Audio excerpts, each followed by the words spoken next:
Warning: some contents may be disturbing. Viewer discretion is advised.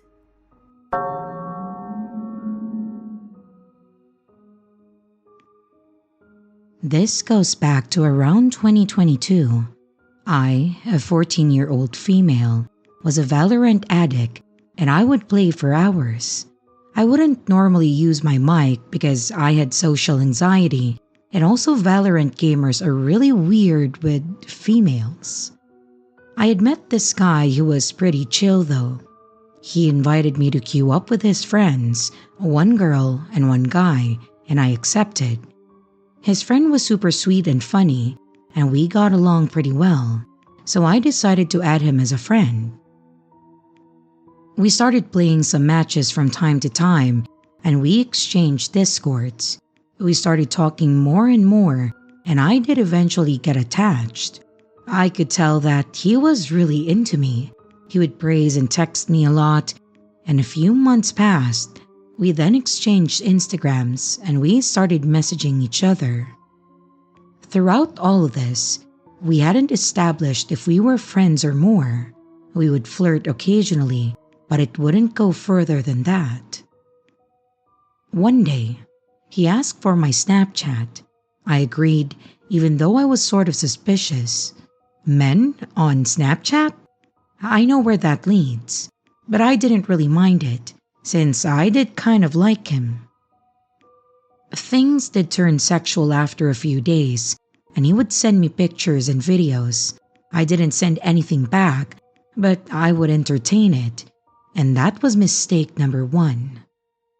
Maybe 6 months, a year after we initially met, so end of 2023, I, 15 already, told him that I didn't want anything serious, no relationship, but we could be friends with benefits. He enthusiastically agreed, and I ended up sending him pictures. And that's mistake number 2. I really thought that I was safe because it was on Snapchat, and you can see if they screenshot. A few weeks passed and I realized that I never did see his face, and I knew almost nothing about him. I started asking more about him, found out his name is Joshua and lives in Florida. He has multiple mental illnesses and he has trouble with the police before. He showed me his face and I realized how deep in shit I was, and I started texting him less and less, which infuriated him. And at some point, I decided to officially cut him off. I tried to do it as politely as I could, and I blocked him, and I thought that was it. Beginning of 2024, I received a text from my sister. "Hey, who's Josh?" And I felt my knees weaken and my stomach drop. I asked her why, and she told me that she would tell me when she gets home. When she finally arrived, I was already waiting for her in the kitchen, and she gave me this look. I started crying and then she hugged me. He sent her my pictures and threatened to leak them. I had no choice but to talk about it with my mom, and she told me that we should go to the police. I agreed, and then we went to the police station, where they told me that they would send officers at my house and that they would take my phone and talk to me and my sister. It kinda dawned on me that this was really serious, and I got scared, so I backed out, which is mistake number 3. Maybe a month or 2 later, Josh's brother texted me asking me to unblock him. We texted a bit and he told me that Josh would often sell nudes to pedophiles on Telegram. I realized how deep in shit I was, but I was still too scared to speak up, and I really should have. Josh texted my friend's boyfriend, no idea how he found him, and started telling him how I was horrible and asking him if he wanted my nudes. A few months later, he texted my then boyfriend telling him the same thing, but threatening to send him my nudes if I wouldn't talk to him. So I unblocked him. Mistake number 4. I didn't lead him on. I told him to back off and leave me alone. that I would go to the cops, and then he told me, and I quote, "That would just show me how much you love me." And I obviously reblocked him. I since then every few months get a Snapchat or Instagram request from him. I would sometimes accept it, and I would tell him to back off again, telling him that I don't love him. I tried to find out his last name, and I remembered his brother that texted me. I texted him and asked him what was Josh's last name. He denied knowing me and knowing Josh. I sent him a screenshot of him a few months earlier talking to me about him, and he just ignored me. I'm wondering if there's anything I could do. I feel like I can't escape him wherever I go. I turned most of my accounts private because of him, and I have trouble trusting people now. I feel like I'm always just waiting for him to reappear.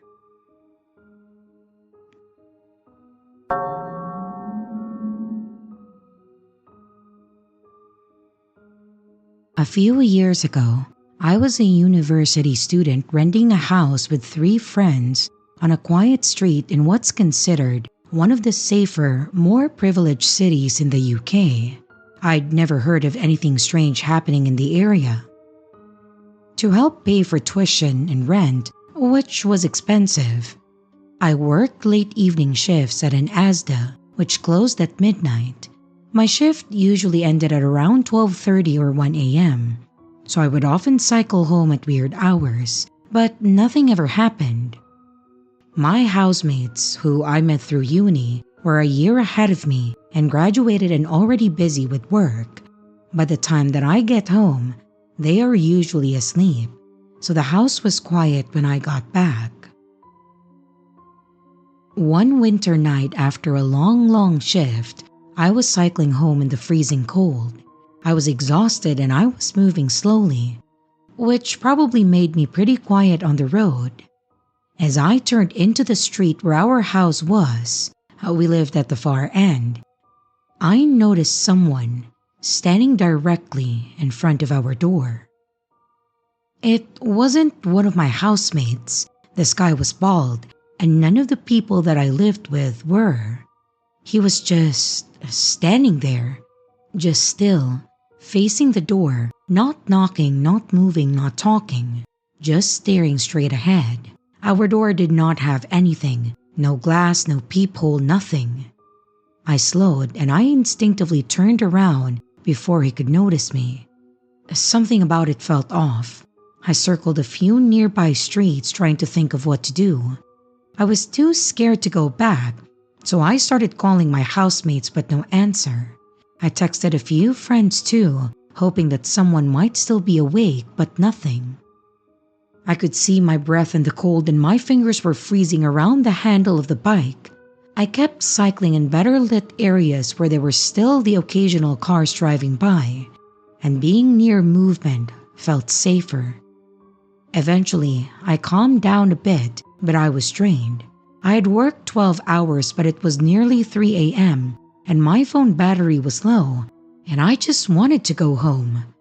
So I cycled back and I turned into the street again, and he was still there, same position, just staring at the door. I turned around and I went back to the main road. By now, it was even quieter. This was when I had a full-blown panic attack. I didn't know what to do anymore, and for some reason, don't ask me why, I never called the police. I really don't know why. I think I just froze. Eventually, one of my friends that I had messaged earlier replied, and they were still up. I asked if I could come to theirs, and thankfully, they said yes. It took a while to get there, but I finally made it by 4 a.m. I was beyond tired, but I was safe. I guess he eventually left, as the morning after, none of my housemates noticed anything. So to the bald guy staring at my door in the middle of the night, let's not meet again.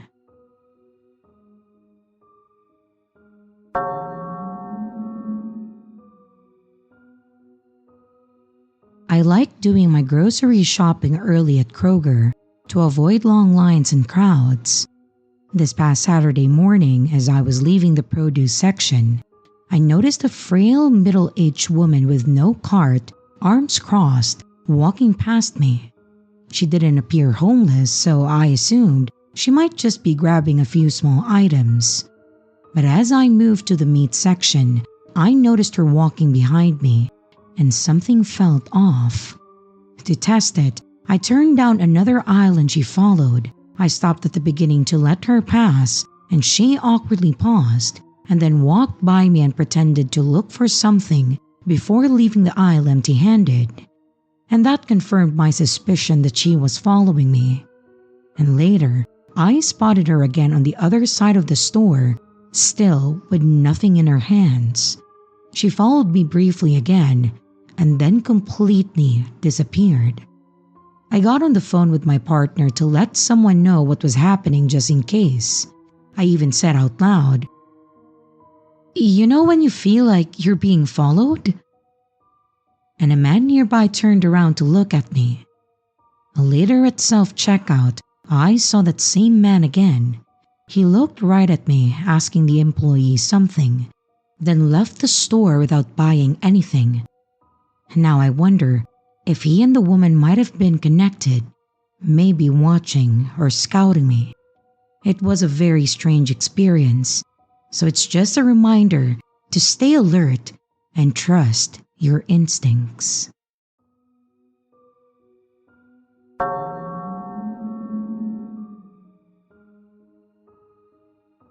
For 4 years, Beverly and I had what I believed was an ideal relationship. I remember our first meeting vividly, as if it just happened yesterday.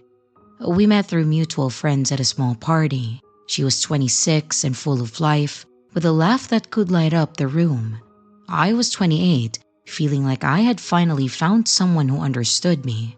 We clicked instantly, and our relationship blossomed quickly from innocent dates to talking about our future together. Beverly and I were good for each other. We encouraged each other to pursue our dreams, to stay healthy, to be the best versions of ourselves. She would cook my favorite meals when I had a tough day at work, and I would surprise her with little gifts and spontaneous trips. We had our ups and downs like any couple, but we always found our way back to each other. Or so I thought. One Saturday morning, I was in the living room while Beverly was in the shower. Her phone buzzed on the coffee table, and without thinking much of it, I glanced over. A message notification popped up from someone named Gym Instructor. It wasn't the name that caught my attention, but the content of the message. It was flirty, suggestive, something that a gym instructor shouldn't be sending if it were simply professional. My heart sank. It never even crossed my mind that something like this could be happening behind my back. I was heartbroken. I confronted Beverly that same day when she got out of the shower. At first, she denied everything, claiming that it was just a misunderstanding. But as the argument escalated, she finally confessed. She had been cheating on me for months. This betrayal really cut deep. Our breakup was nasty. It was filled with angry words and broken promises, and I moved out that very week and cut all contact with her. It was actually easier than I thought, severing ties with someone who had caused me so much pain. That was definitely a painful experience, but that's not why I'm posting the story on here. It's something more unhinged that happened afterwards, but I thought that I would give you a background first so you would understand the story better. A year passed, and I started to rebuild my life. I met a girl named Jenny, and she was a breath of fresh air. We hit it off from the start and soon began going on dates. I didn't want to jump right into a relationship because I feel like I still had some doubts and trauma, especially from what happened with Beverly. But Jenny was everything that I needed. She was kind, loving, and honest. Our relationship felt so natural that after a few months of going out on dates, I finally asked her, and she said yes. We decided to make it official. So, I posted a picture of us together on social media, announcing to the world that I had moved on and found happiness again. Perfect ending, right? Nope. The very next day, Beverly sent me a message on Instagram. She berated me for moving on so quickly, as if she had any right to control my life. I was furious, and I reminded her of the reasons for our breakup. It had been a year since we ended things because she had cheated on me. I told her that she had no right to interfere in my life anymore, and then I blocked her. I thought that that would be the end of it, but Beverly was relentless. She tried to contact me in different social medias and I blocked her on there too. She then started creating multiple fake social media accounts just to get in contact with me, and every single time I blocked her, thinking that she would eventually get the message and just leave me alone. She also sent me an email, which something that I forgot about, and I blocked her on there too. One evening, Jenny received a message from Beverly. She was confused and worried when she told me about it. I do understand that it was easy for Beverly to find Jenny online because she was all over on my page. I explained my past with Beverly and what has been going on recently. I didn't want to keep Jenny in the dark. We agreed to block Beverly from all social media platforms and hoped that that would be the end of her attempts to reach out to us. We just wanted to focus on our relationship without any distractions from my past. But as you already know, Beverly didn't stop there. The next day, she showed up at my workplace demanding to speak with me. I refused to see her and she was eventually escorted out.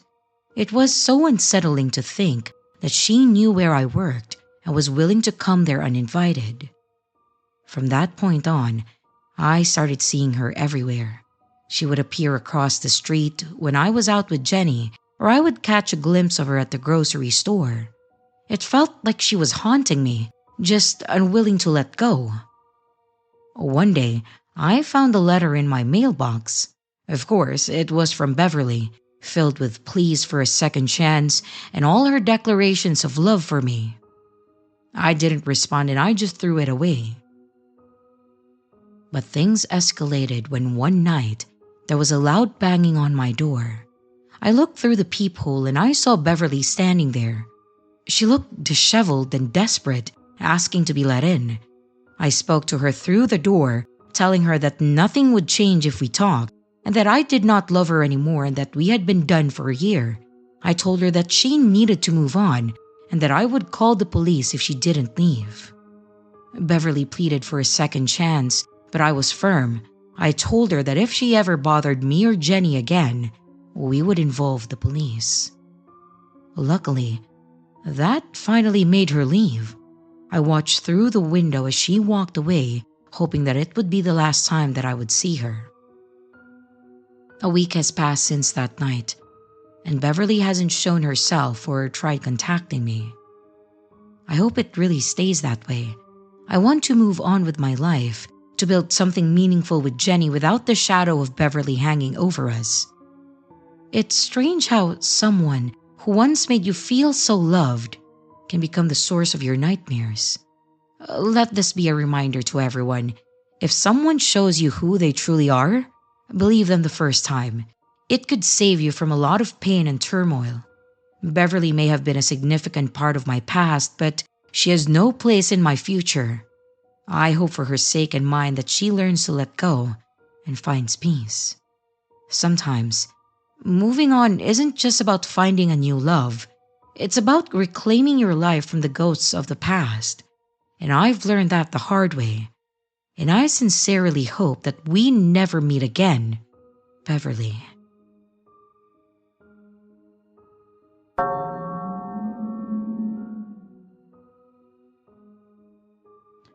Hi.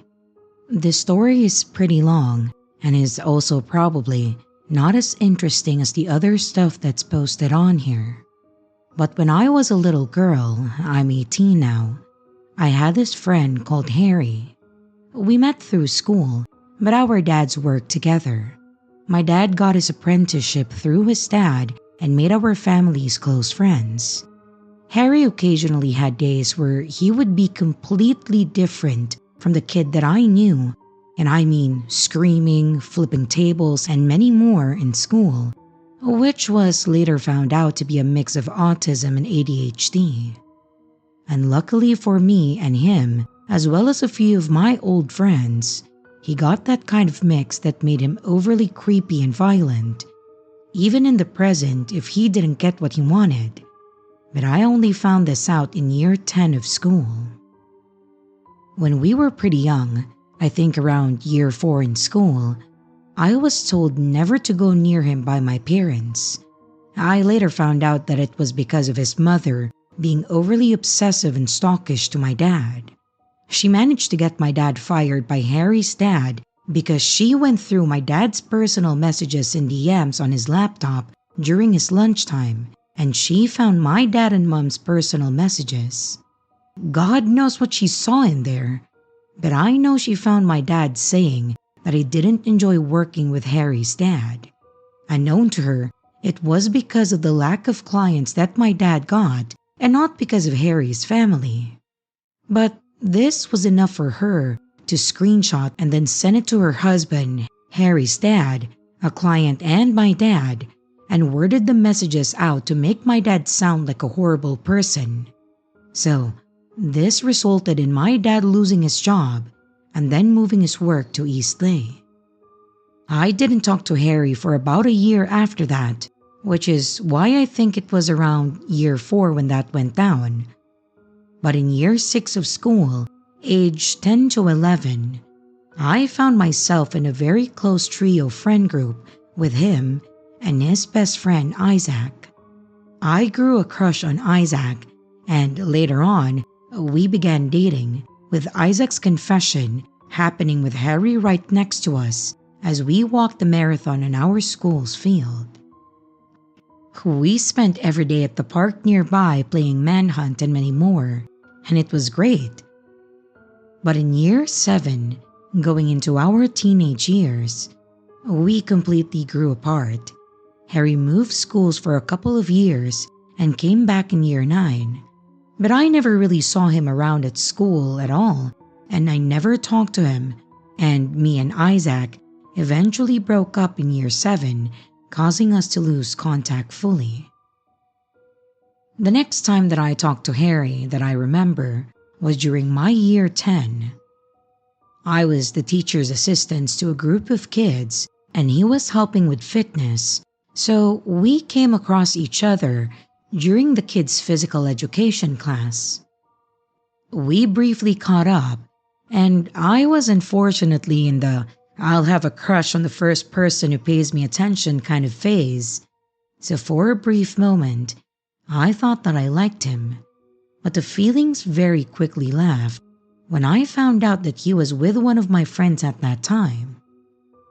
We then didn't speak again for a long time until him and my friend broke up, where she warned me about him. She told me that he had my profile pictures on WhatsApp and Instagram screenshotted, which she excused by saying that his power and volume buttons were easy to press and he often took accidental screenshots. And then he would leave the moment my friend asked him why he even pressed on my picture in the first place. At first, she thought he was cheating on her with me, which explained why she previously completely distanced herself from me. But I showed her mine and Harry's messages, showing our last conversation being in the summer holidays before year 7, and she thankfully believed me. She told me that he likely had something for me, and if he asked me out, to say no immediately, with the reason that he often keeps pushing for every little thing, and that the rumors were true. There were many rumors about him doing unbelievable things to people, which I won't go into detail about. For example, if someone said, "No, I can't hang out today," he would just turn up at their house trying to hang out with you because he added it to his schedule, and many other things which I can't mention on here. But basically, he doesn't believe in consent in most situations. He would pressure you in order to get what he wants. And thankfully, my friend got out in time, and we all collectively helped her through the messy breakup. At that time, I fully listened to my friend, but the conversation quickly left my mind as time passed. It was only until we had finished our GCSEs and we were starting out in college that he tried to reach out to me through Instagram since our numbers had changed. I unfortunately don't have the conversation anymore. I just looked for it and it was gone. But he started by telling me that he had a massive crush on me when I was in year 8, which already made me uncomfortable. But we moved the conversation to Snapchat since he added me somehow by search mid-conversation. I wish I took pictures of my screen, but he said very creepy things about how I looked, and it wasn't like overly mature, but just the random, "You're so pretty," which was enough to make me want to leave the conversation. He went into more detail saying that he had a massive crush on me in year 10 and 11 when he was still with my friend. He eventually asked me out with another wave of compliments, and before I could even reply, he messaged me again asking if I got on a certain bus number that got into college at that time. Since he lived nearby, I figured that he just saw me on it, and so I said yes. I also asked if he goes to college in the area, which he said yes, but then proceeded to tell me how he always saw me sitting at the back right seat that was one row in front of the back of the bus, and that he was too shy to say hi. I found this very creepy too, since I had never seen him once on the bus, and he was the type of guy that you can easily recognize. He was the type of guy that you would see at every anime convention with the fake katanas and etc. My seat allowed me to see everyone that got on the bus, and everyone sat behind me as I walked up to the seat and I never saw him, which made me feel like he was behind me the whole time. I spent the rest of my college years feeling like he was sat behind me watching me when I couldn't see him. Every time that I got on the bus, I would actively look out for him, but I never saw him. A few times, I would see his Snapchat start to message, but when I looked around me, it would stop and I would never see him on the bus. There was even a few times where he would say, "You're on your way to college," or "You look good today, I saw you on the bus." But when I would look around, he wasn't there, and I was the type of person who would look out the windows the whole journey, so I know that he wasn't outside. He eventually confessed his love again and I rejected him, telling him that I was only looking for women. I wasn't aware that I was lesbian at that time. And months later, he tried again, pulling the same creepy messages, but getting more forward with every attempt, which this time I told him that I wasn't into him. He then tried again a month later, in which I told him that I was gay to see if it would stop him. Spoiler, it didn't, because he tried again a few weeks later. At that time, I told him that I liked someone, and that's when he started getting more violent. He tried one more time, in which I told him that I was in a relationship. The part that got violent with these constant messages was his responses to my rejections. The first time I rejected him, he sent me a photo of him crying. The second, he put the, okay. The third time he left me on red. The fourth time he snapped and then wrote, for fuck's sake, and didn't message me again for a while. And the last one, I quickly asked if he had found anyone, of which he said not yet, and we just left it there. Time went by and I didn't hear from him. I finished college and I started working full-time with my brother, who is now my manager. When Harry walked in late evening, getting an energy drink and some crisp. Instead of using our 4 self-services, he came up to me at the till, and he was the Harry that I knew. And I don't mean the violent, creepy one. I mean the casual, genuine guy that I once knew, and I reintroduced him to my brother since he knew of his family but didn't completely know Harry. During my break later that shift, Harry messaged me on Instagram again. It was the usual, "It was nice to see you again." And then he started talking about catching up, which I wasn't entirely happy about. The last thing that I want is me alone with him when I know he can't control himself after a drink or anytime past 8 p.m.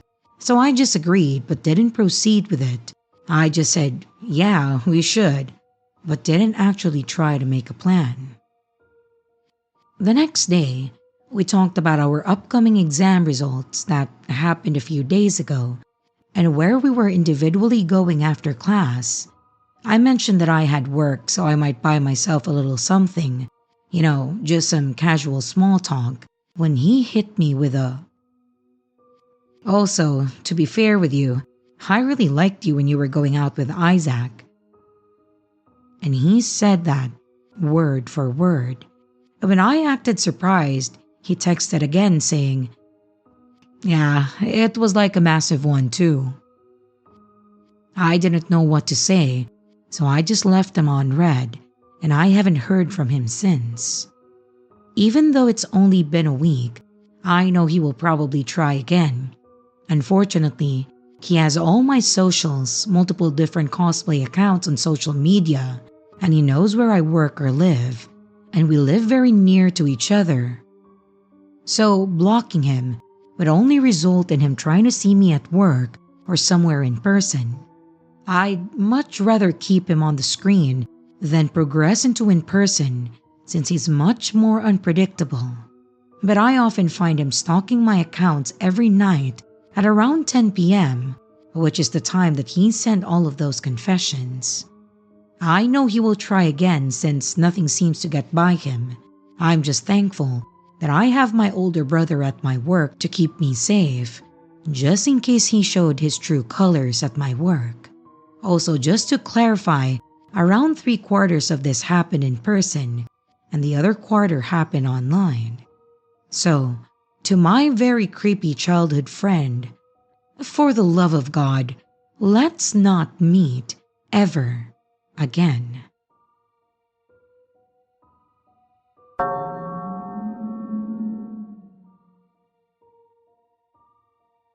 This is a story from when I was in 8th grade, or around that time.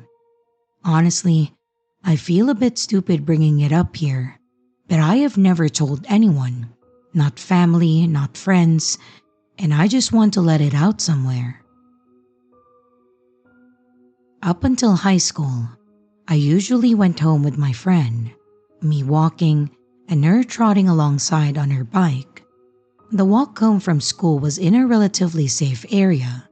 It was surrounded by other schools, supermarkets, churches, and little houses, so I never felt unsafe during that 10-minute walk. Not even on that one particular day when my friend had to ride ahead and I was left walking home alone. About halfway through my usual route, I suddenly had this unsettling feeling, like someone was watching me.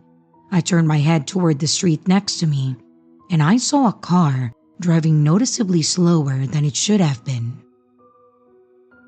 I actually looked it up on Google Maps out of curiosity, and the speed limit on that street was 30 kilometers per hour. But this car was moving so slowly that it looked like it was floating, like it was trying to match my pace. At first, I didn't think much of it. After all, as I mentioned, there were schools and even a kindergarten in the area. I just assumed that it was a parent looking for a parking spot to pick up their kid. But things started to feel a bit creepy when the driver's window rolled down and the man behind the wheel looked directly at me. My memory of that moment has grown a bit fuzzy over time, but what I remember clearly is a man with short dark hair and an unsettling wide smile. It's that smile that stuck in my memory the most. It didn't fade for a second. The situation was bizarre and I couldn't fully process what was happening. So I just turned my head and I looked straight ahead. But to my shock, he kept staring. That same horrifying twisted smile plastered across his face, and he continued creeping along next to me, not speeding up at all. It felt like an eternity, and I didn't know what to do. Everything about the situation felt so surreal. I looked around to see if maybe he was looking at someone else, or if anyone else noticed how creepy this was. But I remember people just walking by normally, as if nothing strange was happening. My only comfort was that people were around at all, because by that point, I was getting genuinely scared and still struggling to register what was happening. I even thought about calling out to some guy walking in front of me, but I was too shy to say anything. Out of curiosity and fear, I started walking even slower. I could have sworn that I saw a flicker of disappointment on his face before he finally drove away. It all felt like a nightmare. I felt relieved watching the car disappear down the road. But then, as I reached the crossroad that led to the street that I lived on, he appeared again. He was back, driving just as slowly, window down. That same grotesque, unnatural smile stretched across his face. At that point, I was so stunned that I froze for a moment and I looked directly at him. I was trying to convince myself this was really happening and not something that I was making up. Maybe he was someone I knew, a friend from my parents, an old teacher trying to say hello. But no, this was real. This man was practically twisting his entire upper body to look at me through the car window, and I didn't know him. That smile was still unbearably creepy, and I had no idea what he wanted. Even worse, I realized something. From the direction he was now coming from, he must have driven in a circle around the block just to appear again on the street that I was about to enter. The street where I lived, my home, was only a minute away. He was still driving well below 30 kilometers per hour, still saying nothing, still staring. As I stood there, trying to comprehend how real and dangerous this was, I felt a wave of fear wash over me. This creep could be trying to figure out where I lived. The street was lined with houses, but there wasn't a single other person around. Just him and me. All I wanted was for this nightmare to end.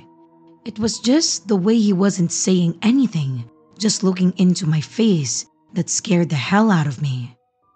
Thankfully, he never stopped the car completely.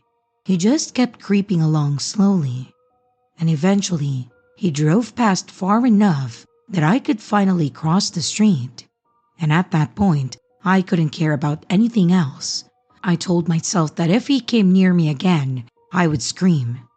I just ran straight home, and even while running, I could swear that he was still twisting his body to keep his eyes on me, still smiling that awful smile as he drove away. I was genuinely terrified, and this incident traumatized me. I knew that I hadn't imagined it. I kept checking, kept thinking about it over and over and over again. I was so scared that he would figure out where I lived that I refused to go to school or leave the house for days. I remained on edge for weeks, always half expecting him to show up again. I've thought about this moment so many times. Did he know me? Then why didn't he say anything? Why did he just smile like that? I even felt ashamed for wearing a skirt that day, thinking maybe it was just some creep lurking around. But no matter what, the whole situation was terrifying. And now I'm an adult, still living with my parents in the same place, though I have no reason to walk that old route anymore. I've never seen that man again, and I have never experienced anything as creepy or strange as that day. All that's been haunting me is his creepy smile and how I will never quite understand how this horror movie story actually happened to me. I never told my parents or my friends, especially not my mom.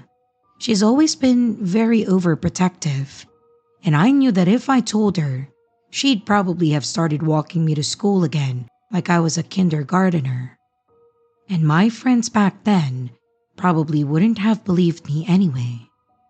So now that I've finally gotten this off my chest, creepy car guy, I'm glad that I never saw you again, and I hope that it stays that way. I genuinely hope that you never do this or something worse to any other kid, ever.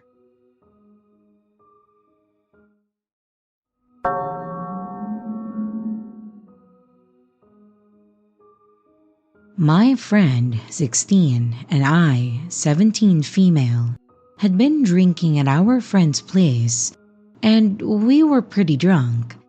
And at like 5 a.m., we finally decided to head home and took the first bus. However, when we climbed to the back of the bus, a guy, around 60 and male, with a goofy hat, immediately complimented my friend, saying that we were good looking. Without thinking too much, my friend thanked him. But as we sat down, the man joined us, sitting right next to me. He went on about how he was so drunk and then proceeded to ask my friend for a drink. My friend accepted the offer for €5. However, the man continued the questions as he was looking for the bill in his pockets. He asked for my friend's name and at which stop we would get off. He would repeat the question over and over again even though my friend told him that they were not comfortable with answering. And that's when we actually started to realize the true nature of the situation. Fortunately, that's also when some younger guys decided to step in. They told him to move and to stop bothering us. He was very resistant, even though he eventually obeyed. He gave the drink back to my friend and then went to sit elsewhere. This interaction caused a verbal fight between the man and the younger men. The younger men, who were also drunk, provoked the older man with some pretty bad insults. Even though the younger men had not handled the situation very well, we wished them good night and told them to take care when we hopped off the bus. Feeling relieved, we started walking towards a tram stop, waited for a bit, got on a tram, and then waited for it to leave. We both were low-key scared as hell still, but we tried to brush it off. But then, the worst case scenario happened. I saw the man walking towards the door of our tram. He got on, keeping an intense eye contact with us. This man had followed us to the tram. It couldn't have not been a coincidence because he entered so much later than us. He had noticed that we had left the bus and made the last-minute decision to follow us. He literally walked towards us, fists clenched, and I was sure that he was going to hit me, so I raised my hand to protect my head. He just stood there for a moment while I waited for the punch. Luckily, it never came. He sat down very close to us and started talking about how he would kill those men and that he knew where they live. With text messages, my friend and I decided to get off a stop earlier than we had planned to. And on the stop, we immediately started running until we reached a shady walkway where we could still see the stop. We stayed there silent for a moment until we were sure that the man didn't also get off. After that, we walked through the forest to make sure that he couldn't find us anymore. And finally, we made it back safely to my friend's place. But holy hell, was I scared.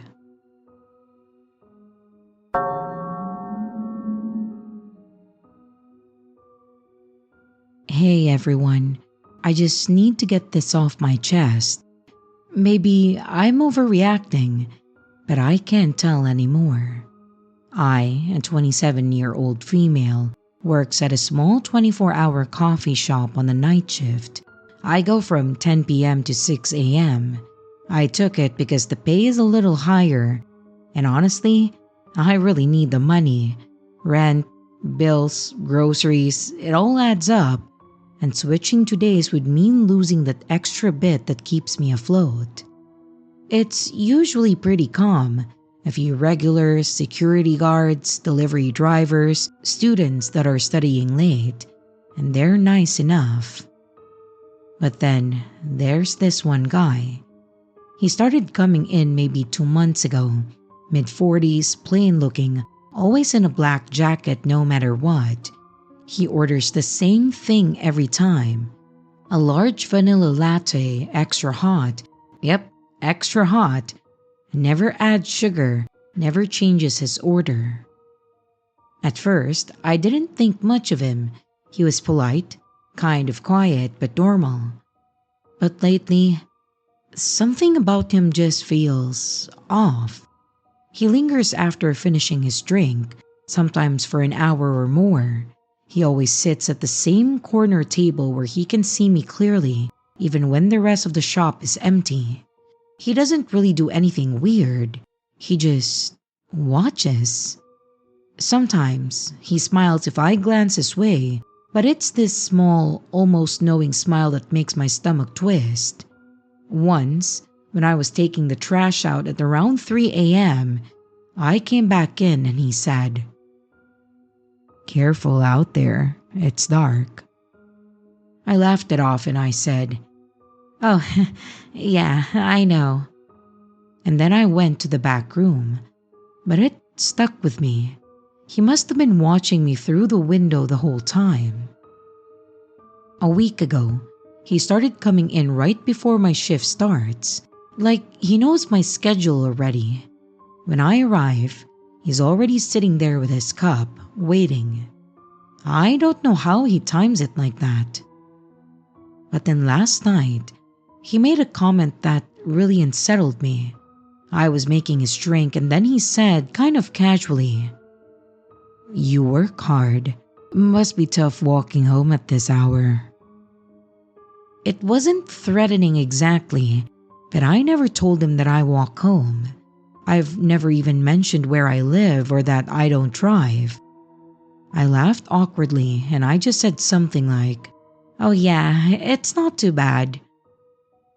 But I couldn't shake the feeling that he had been watching me after my shift too. Now, every time that I walk home, I feel like someone's behind me. I can't see anyone, but I keep hearing footsteps that stop when I stop. But it's probably just my nerves, right? I'm probably just imagining things because I'm being paranoid, right? I've told my manager, but he just said to keep things professional and not to assume the worst. It's not like the guy's done anything illegal.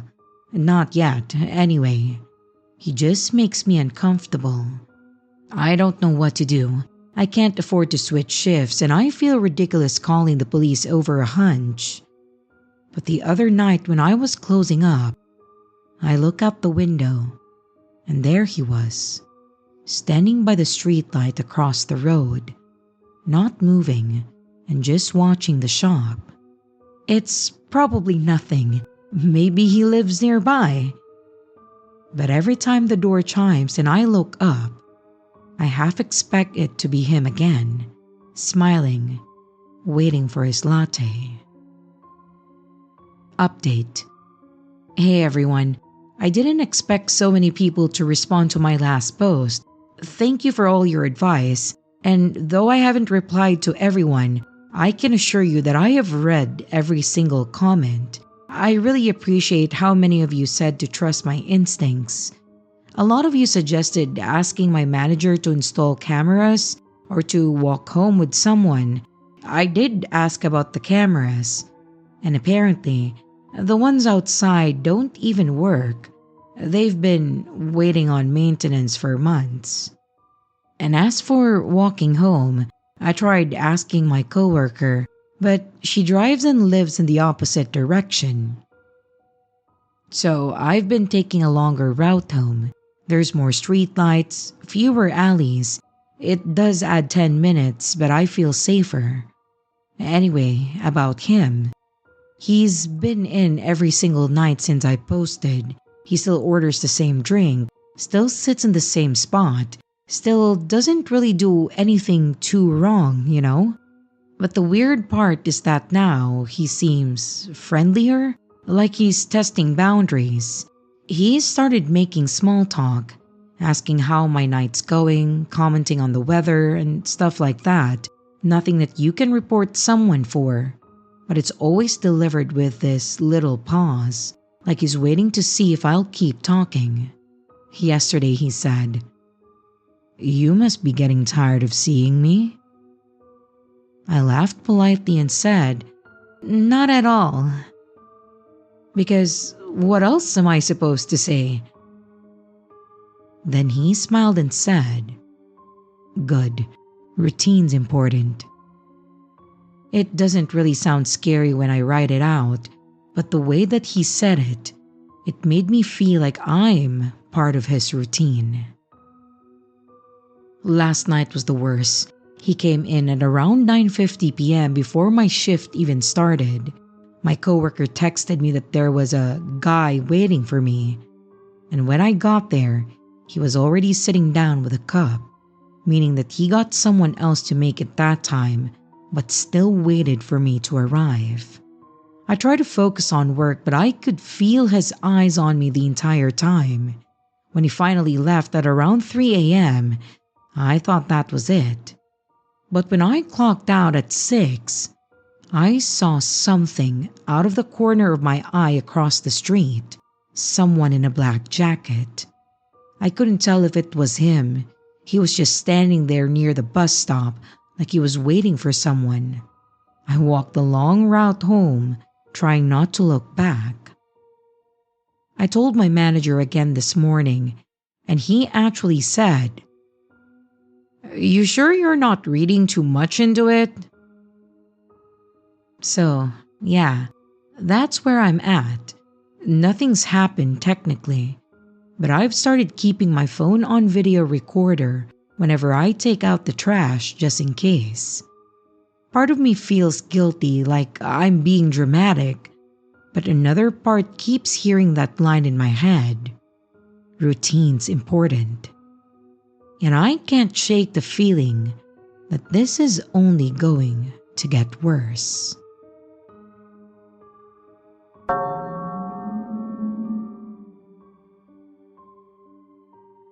This happened a few years ago. It was a short encounter, but it definitely lasted. It was New Year's Eve 2018. I was about 9, my brother was 6.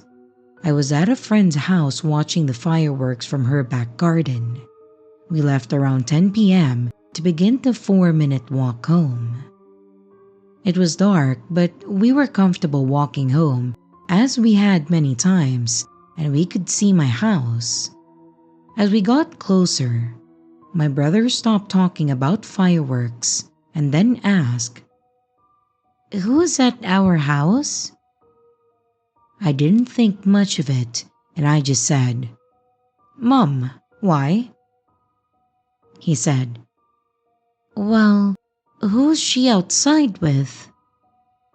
I, obviously confused, looked up and see 2 men leaning against our wall who look around late 30s. My neighbor at that time often threw parties, so I assumed that it was someone from her house. Gave him a simple "I don't know," took his hand, and then continued walking. We got about 20 foot from my house when they stood up and began walking towards us, barking. I grabbed my brother and I ran back with him down the street. At the end of my street, there was a ginnel leading to the back gardens. I crossed over the street and hid behind the end of the house with my brother, and then I called my mom. Yes, I was 9 with a phone. She answered and then started having a go at me. She assumed that I was joking and went to the front door expecting no one to be there. I heard the door open and it was silent for a few seconds. I then heard her yelling, "What the fuck are you doing sat on my wall?" I then heard frantic apologies coming down the phone and then her yelling again, "And why the fuck are you barking and chasing my children?" She later said that they apologized and ran down an opposite street. My brother was too scared to move and whatever adrenaline I had earlier was gone and I couldn't carry him anymore. We asked around and no one saw anyone and our curfew was moved from 8 p.m. She said that they didn't seem drunk, but they didn't stick around enough for her to be sure. Shortly after, I was in the same backings with a friend, around 7. The area had back gardens, garages, and a circular road around it. We were sat in an elderly neighbor's garage when a fully tinted van came in. We ignored it assuming it was here to fix something. And after ignoring it, we completely forgot about it and began skipping in the road. But the van began driving behind us. It chased us 3 times behind the backings. At the 3rd time, we had the bright idea to leave the backings and close the gate behind us to avoid getting chased. I mentioned it, but it was brushed off, and I never really mentioned it again. But I imagined that it could be connected. But we moved shortly after. After this, and honestly, still now, my brother suffers with severe anxiety when it comes to going anywhere alone. But it's gotten a lot better in recent years.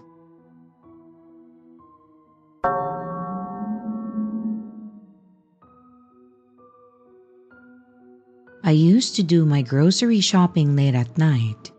It was quieter that way. There were no lines, no crying kids, no one standing in front of the freezer doors for 10 minutes just trying to decide on what ice cream they would get. For some background, I live alone and I work from home, so running errands at around 10 or 11 p.m. was normal for me.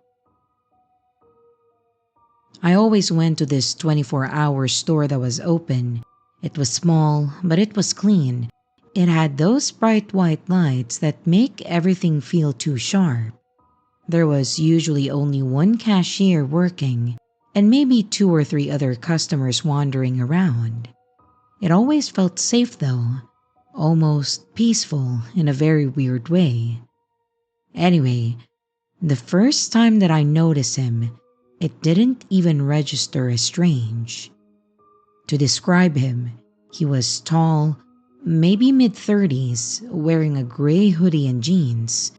He looked like any other person just trying to grab groceries before bed, and I passed him a few times. We did that awkward aisle dance when you're both trying to move around each other. I smiled a little. He didn't smile back, but that's okay, he just kept walking. I didn't think about it again until a few nights later. It was almost midnight and I'd run out of coffee, so I stopped by the store again. It was mostly empty, just the hum of the refrigerators and the soft pop music playing from the ceiling speakers. I turned into the baking aisle, and there he was. The same gray hoodie, same jeans, same blank face. He was just standing near the end of the aisle, not looking at anything in particular. I thought maybe I was imagining it. It's not like I own the store. People are allowed to shop whenever they want. But something about how still he was made my stomach twist a little.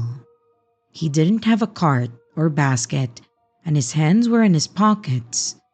So I just grabbed what I needed and I left pretty quickly that night. Over the next few weeks, I started noticing him more often. It wasn't every single time, of course, but it was often enough that it became impossible to ignore. No matter what time I went, 10 p.m., 1 a.m., even once at around 3 a.m., he was there. He was always alone, always empty-handed. Sometimes he would be near the entrance, pretending to look at the magazines.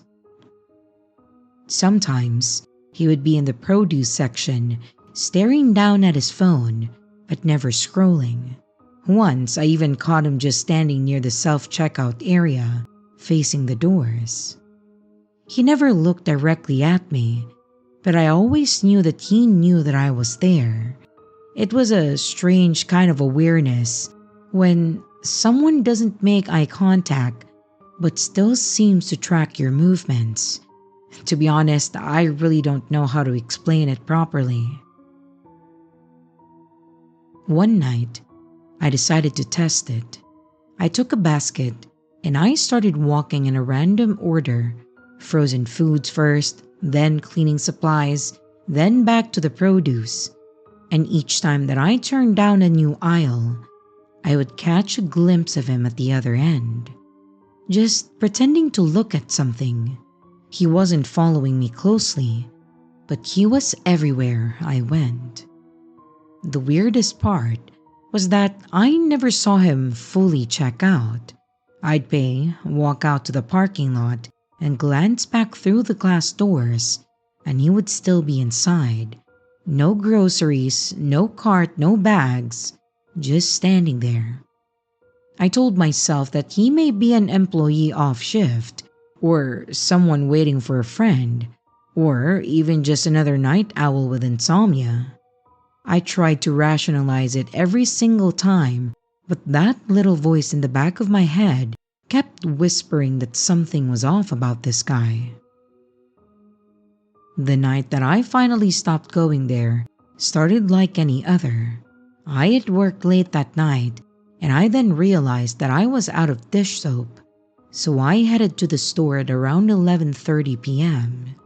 This time it was raining hard, the kind that makes the streetlights look blurry. When I pulled into the parking lot, I noticed that there were only two cars, mine and another, and it was parked way off to the side near the edge of the lot. Inside the store was completely empty except for the cashier. I grabbed a basket, hurried through the aisles, and I tried not to look around too much. Still, when I turned the corner near the dairy section, I saw him again. Same hoodie, same blank face, just standing near the milk fridge. This time, I didn't look away. I watched him for a few seconds, waiting for him to move or pretend to shop, but he didn't. He just stayed there, eyes low like he was waiting for something. I felt that creeping heat crawl up my neck, the kind that makes your whole body tense before your brain even knows why. I left the basket right there, and I walked straight to the front. I tried to act casual, but my hands were shaking when I took my keys out of my pocket. And when I got outside, the rain had stopped and the parking lot was still empty, except for my car and that same car parked far away. It was an older model sedan, dark colored, maybe navy blue or black.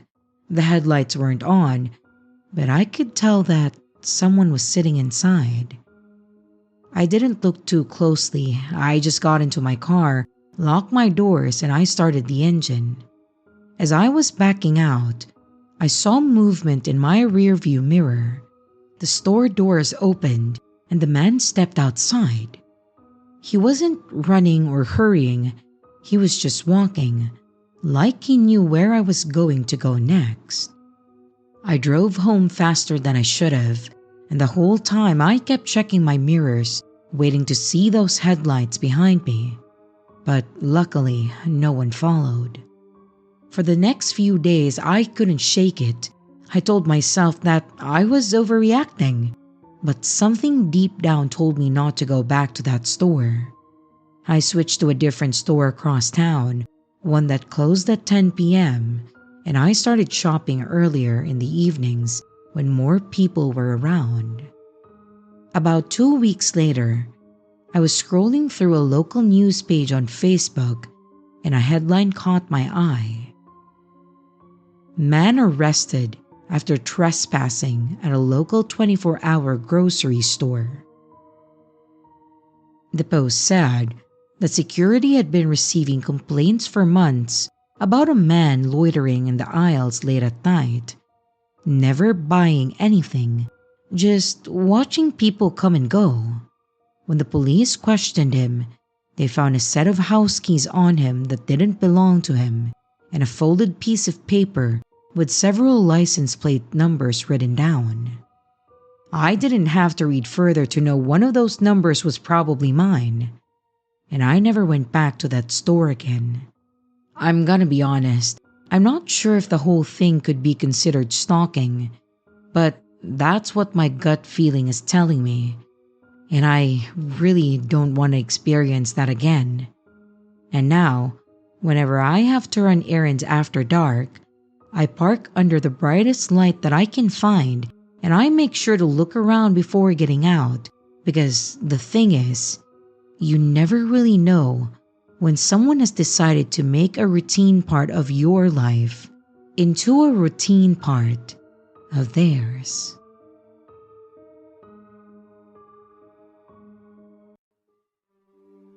Hey everyone, this is your creepy sister.